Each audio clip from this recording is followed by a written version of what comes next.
What's up, nerds and nerdettes, weed and nerdlings all? To your buddy Big John and G, Two Gun Pixie presents Legendary Gaming! Alright, now we did have a lot of fun with the unboxing, and I think I showed you that the setup is fast and easy enough. So we're going to jump pretty much right into the how to play Born to Serve by Shoot Again Games.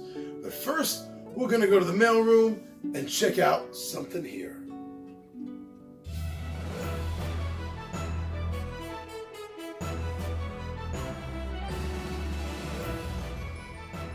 So let's take a look. Not so much a question, but an interesting comment, I thought, nonetheless, by one of our friends, the Board Game Captain. If you like board games, if you like board game video channels, go check out the Board Game Captain. Very, very cool. But stopping by over here for the episode of Big John and G's 5 Favorite Games, I backed on Kickstarter in 2018. And what did the Board Game Captain have to say? Some of my favorites have been the Space Park, the Savage World Rifts, and the Battletech video game. Well, the Battletech video game I wouldn't be aware of, so pardon me on that. I kind of gave up video games in order to save a little bit of time a few years back. So I've definitely gotten out of touch with the video game world. But Space Park, Savage World Rifts, very cool. I think everyone else should go check those out as well. I just wanted to touch base with you there, Board Game Captain. Thank you very much for commenting. And I hope your video channel continues to explode, brother man. Alright, so now that we're down at the table, why don't we talk about what we came here for.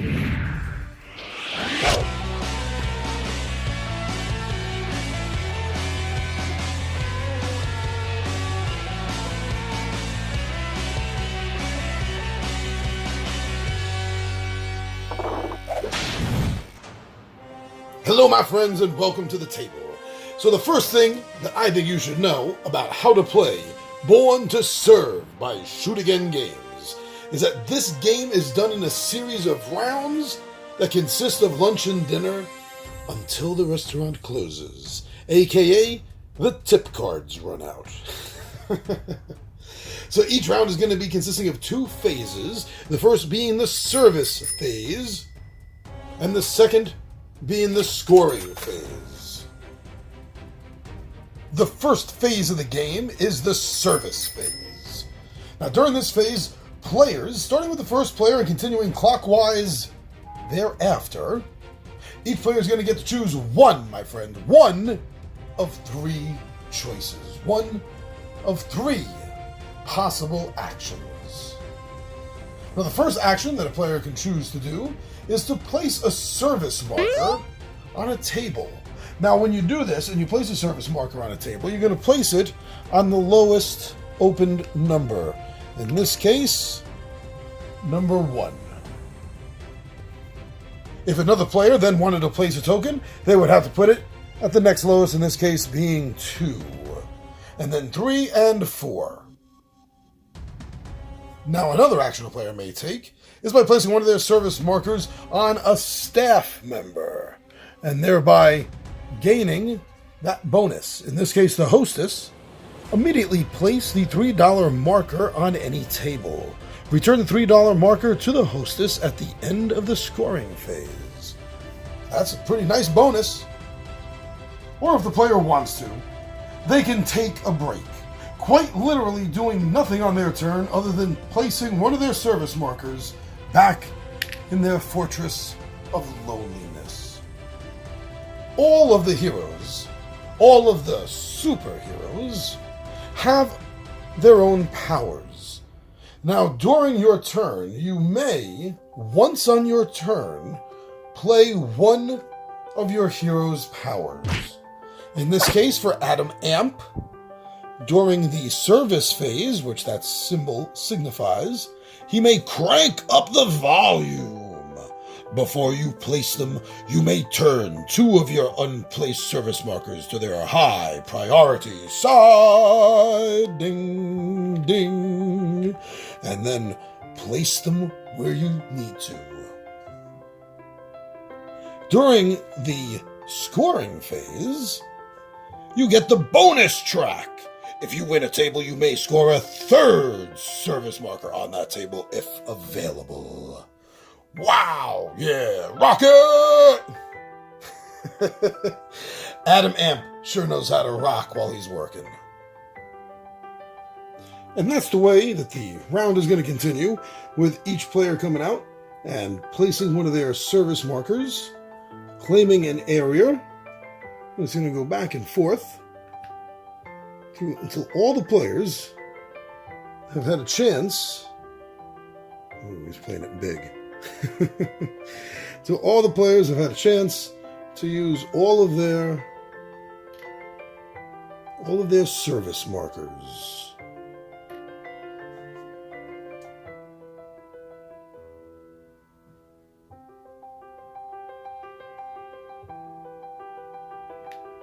Decisions. Wrong side.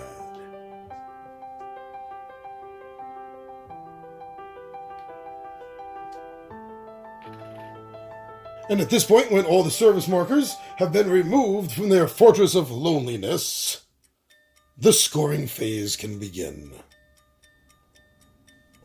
And now for the scoring phase. This is where it all comes down to the action on the tables. Because the tables are either going to score, be unserviced, or they're going to remain in play. And this is all determined by the number of service markers that we find on the tables. Now, tables that are completely filled with service markers, they are the ones that are going to score this round. So right here we see that is going to be table number 1 and table number 2. Tables with no service markers on them are considered unserviced.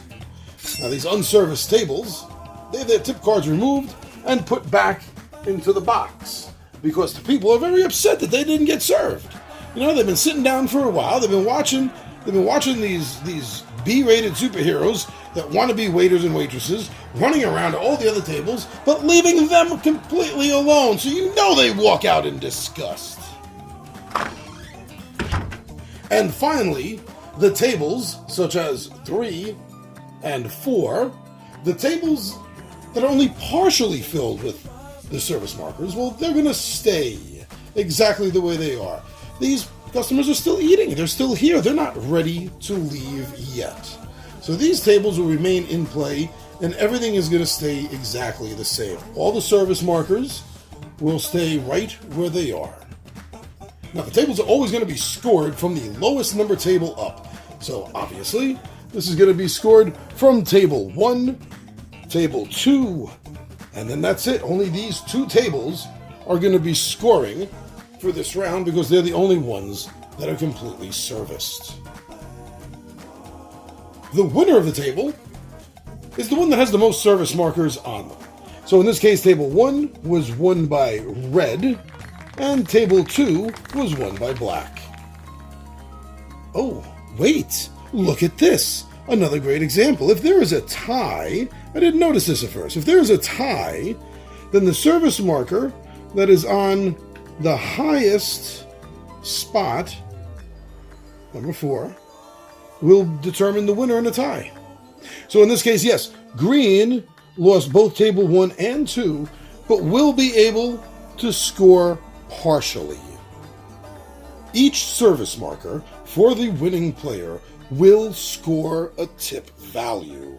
So in this case, if we come over here, starting with the lowest table, table number 1, which was won by red, who has the most markers on it, then for each one of these service markers that red has out, it'll be a $5 tip.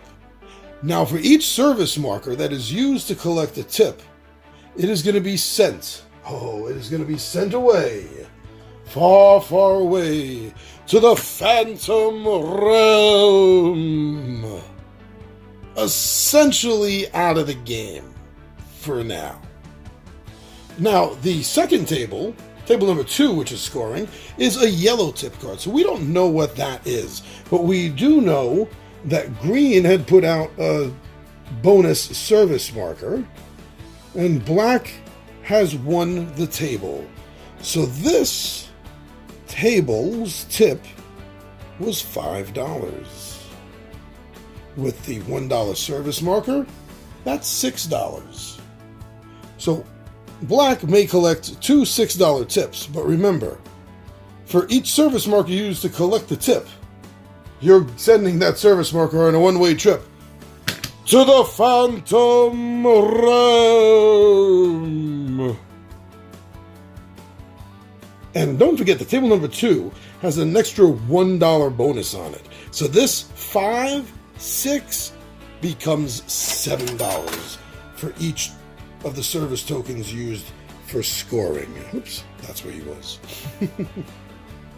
So scoring after that round, green still remains off the board for that first round at 0 points.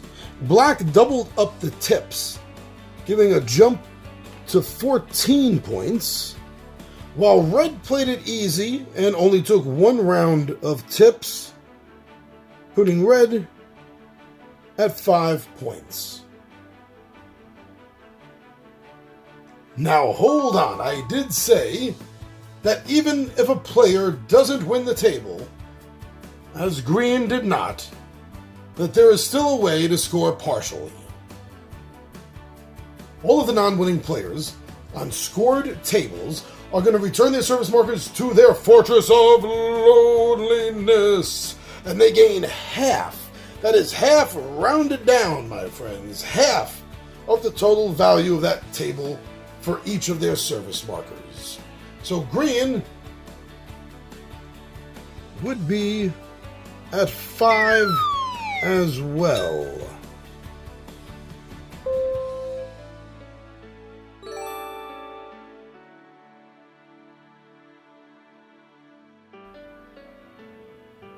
Before the second round of lunch begins, remember to refill the tables that had been emptied.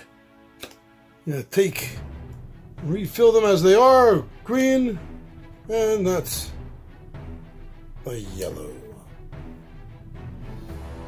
Each player will then take 5 more service markers from their Fortress of Loneliness and repopulate their board.